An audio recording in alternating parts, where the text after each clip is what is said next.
Magandang umaga, magandang tanghali, magandang gabi sa inyong lahat. Kumusta na kayo dyan?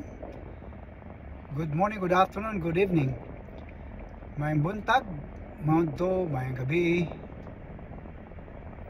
mayong adlaw sa inyong tanan diha. Wherever you are in this four corners in this earth, I hope everything okay. Stay safe, stay healthy, and stay cool.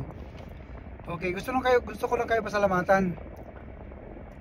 I'd like to thank sa lahat ng mga nag-subscribe. Na-overwhelm naman ako sa inyo mga ka-safety. Thank you so much sa mga nag-subscribe. Pero mo isang araw lang meron akong video na nag-viral.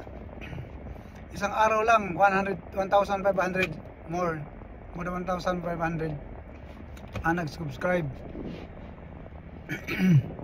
Ngayon, dumami na ang subscriber natin. Dumami na yung views. Nag-viral. So, thank you so much. Salamat ng marami. Daghang kayong salamat sa inyong tanan diha. Kung saan man kayo sa sulok ng mundo, wherever you at, in this four corners in the earth, I'd like to extend my appreciation. Gusto ko iabot sa inyo ang pasasalamat. Salamat kayo. Daghang kayong salamat. Doon sa ating topic kasi sabi ko naman sa ating kasiti dito, ating channel dito na kahit araw-arawin kong ngayon pag-usapan yung ginawa nila sa KOJC na walang karapatang wala silang karapatang gawin yan. Wala silang dokumentong dinala para gawin yan. Itong administration na to ay walang ginawang correction sa kung sino man nag-utos dyan. At ang nakakalungkot ay yung mga kapulisan natin, military natin, CIDG or ano man yung department na yan, ay sunod-sunuran din. Nakakalungkot, diba? Sabi ko nga sa inyo noon, hindi lahat ng mga uniform pulisan natin, nakapulisan natin na masama ang kanilang budhi. Hindi lahat ng mga kapulisan natin ay corrupt at hindi magandang i-emplo. Marami pa rin dyan na magandang kanilang ginagawa. Nadamay lang sila. Sabi ko sa inyo noon, di ba? Nadamay lang sila sa ilang kapulisan na gumawang kabalastugan. Pero ka-safety, ito babaguhin natin. Itong mga kapulisan na ito na magandang ginawa nila, dahil sa administration na to, dahil sa utos na yan, sa pagsugod na walang awang winasak ang mga pintuan ng mga pasilidad ng KOJC, at tingnan mo naman experience nila, dahil dyan ay, diba sabi ko sa inyo noon, ilang kapulisan. Ngayon, baguhin natin.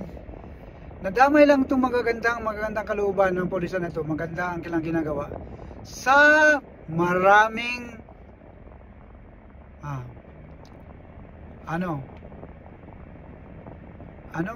maraming kapulisan, maraming military na sunod-sunuran, na sumunod sa utos na yan. Hindi naman nyo gawin yan kung hindi kayo inutusan eh. Pero kahit alam nyo ng mali, ginawa nyo pa rin. Kaya mananagot kayo dyan. Sa ngayon, sa administration na to, hindi kayo mananagot kasi pagtatakpan kayo. Pero balang araw, ang Panginoon hindi nakakalimot.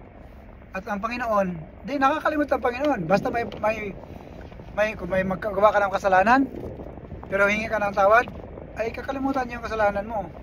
Basta taos puso mong hingiin ng tawad sa Panginoon. Pero wala ka ginawa at sumunod ka na lang sa utos kahit alam mo mali, at saka hanggang ngayon wala kang ginawang ang pagsisisi ay darating yung consequence na naghihintay.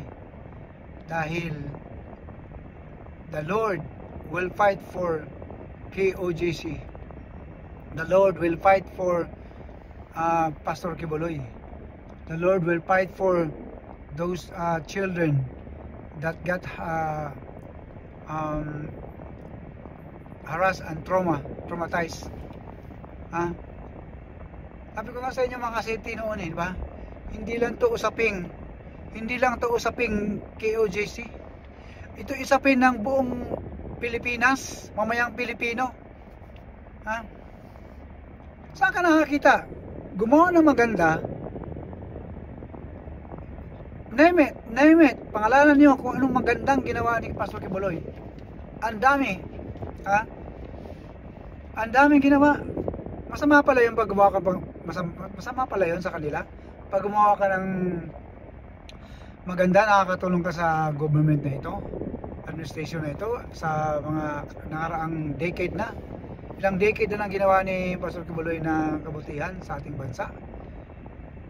Dahil sa makasariling motibo, dahil sa makasariling ambisyon para tumakbo, para gustong mupo, para gustong siraan yung Dutertes, dahil natakot sila sa mga Dutertes dahil napakaganda ang kanyang serbisyo sa ating Pilipinas. Napakaganda ang kanyang puso, ang mga Dutertes, di ba? Kaya mga ka-safety, again, mag-ingat tayo, magbantay tayo sa ating desisyon, magbantay tayo sa ating mga kapaligiran, lalo na dyan sa administration na ito, na yung mga sabi naman natin na hindi natin siya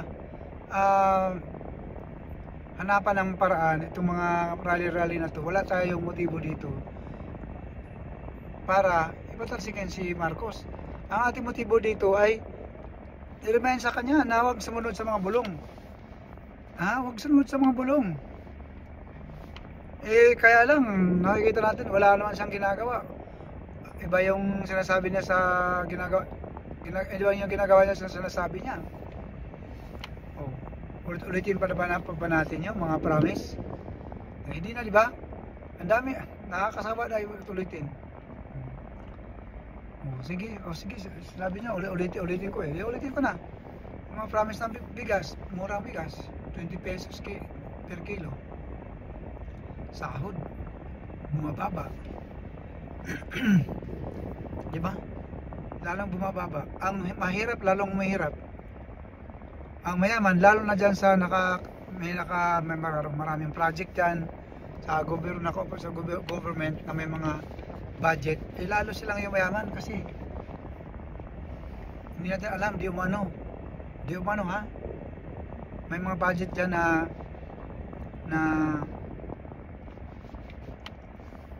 basta may mga budget dyan na ano na lang, di umano ay siya na waldas, di umano yan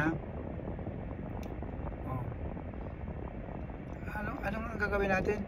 Manalangin tayo, mag-ingat tayo sa desisyon natin, lalo sa 2025, lalo na sa 2028. Ngayon pa lang, mag-ingat na tayo sa desisyon natin. Kailangan hindi natin ipagpalit ang ating prinsipyo kasi magkakaroon ka ng tamang buto pag may tama kang prinsipyo. Pag ipagpalit mo yung prinsipyo mo, para mo na sinasabi na wala kang silbing mamamayang Pilipino, para mo rin sabi na parang paano mo rin tinatrado yung ating bansa, na sa kanilang magandang mga Duterte, kanilang magandang puso ay may hangarin na ipabuti ang bansa, at kabaliktaran ng mga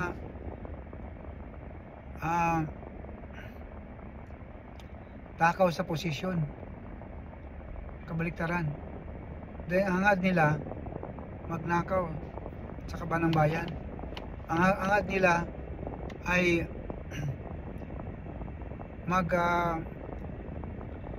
promise or magbigay tamis labi lang sa ating mamamayan, pero sa gawa wala tayong nakikita.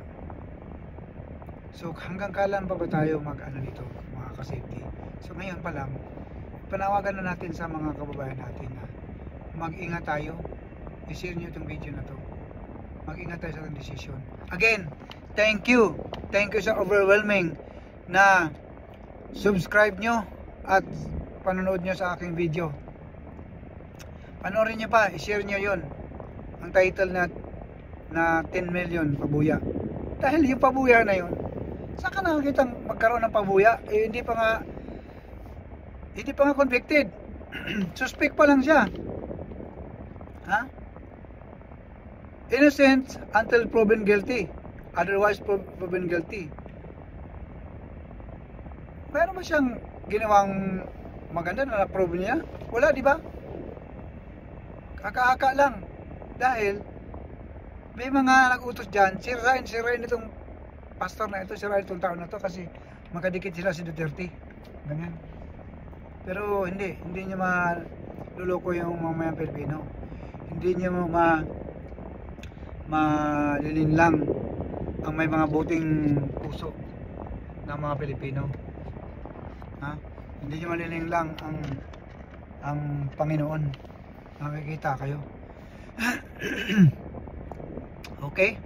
So, again, mag-ingat tayo sa ating desisyon, sa ating pagboto. Mag-ingat tayo. Okay? Mag-ingat tayo sa ating desisyon. Ha? Panoorin niyo yung channel ko, Safety and Security Vlog. May kanta roon. May kanta tayong na at least na napapaplay natin na ating kaninong hinulakas yung sounds. Ngayon papanoorin natin na patugtog natin. Patugtog ko yung music na yun. Yun talagang kanta ng ating ka-safety. Safety and Security Vlog. Mga ka-safety, thank you so much again sa inyong walang sawang suporta. Naku, na-overwhelm ako. Grabe talaga yung subscriber na yun. Sa isang araw lang naging 1,500 something. Isang araw lang. Ngayon dumami lalo. Tapos yung views nag-viral. Dahil may laman, may laman ang ating sinasabi rito. Pinaglaban natin ang mga Pilipino. Hindi natin kayang mapagtaksilan ng ating bayan na ipagpalit ang ating desisyon, ipagpalit ang ating principle. Okay, mga safety, hanggang sa muli. Thank you so much and stay safe, stay blessed, and be a blessing to others, and stay cool.